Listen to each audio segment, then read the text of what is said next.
Tackling the homeless crisis is a top priority for Mayor Karen Bass, and this morning she's preparing to intensify her efforts. KCAL News reporter Cara Fenstrom is live in Chatsworth with a look at the latest action being taken. Cara. Good morning, Amy. The mayor, other leaders announced that they've acquired millions of dollars in state aid to help, and part of that, about $410,000, which will go towards renovating the Devonshire Travel Lodge here. Right now, it serves as a hotel for those moving off the streets. It's going to undergo changes and be turned into about 75 units of transitional housing. Now, that type of modification is what a new LA County civil grand jury report is calling for as LA moves forward. It examined the past use of funds coming from the passage of Measure HHH in 2016 and found the city failed to deliver on its promises.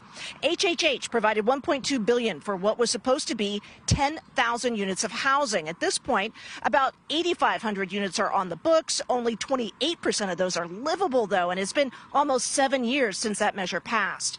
So here's what the grand jury believes are the biggest problems. The price to complete projects is expected to rise beyond $800,000 per unit, with it taking 36 months on average to complete just one. This report suggests a big part of the reason for that there are too many public funding sources, each with its own set of lawyers and restrictions. It also cited a lack of cooperation between different departments, specifically reporting that LADWP took months to complete approvals that should have been done within days.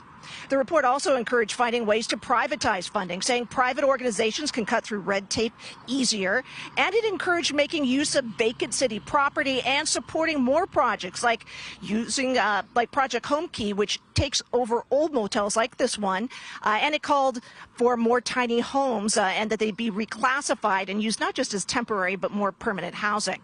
We asked Mayor Bass about the findings. She says she hasn't read the full report yet, but doesn't disagree. One of the reasons why it was so expensive is because of the length of time that it took. The other thing about HHH that wasn't planned was that the way it is structured, it only allowed for new construction. It didn't allow for renovation or changes. So I think, and frankly, I think HHH needs to be renewed, but that's down the line. We will have a lot of lessons, a lot of corrections to make because of HHH. And Amy's stressing really that this predates her administration, that one of her first moves was to try and cut red tape.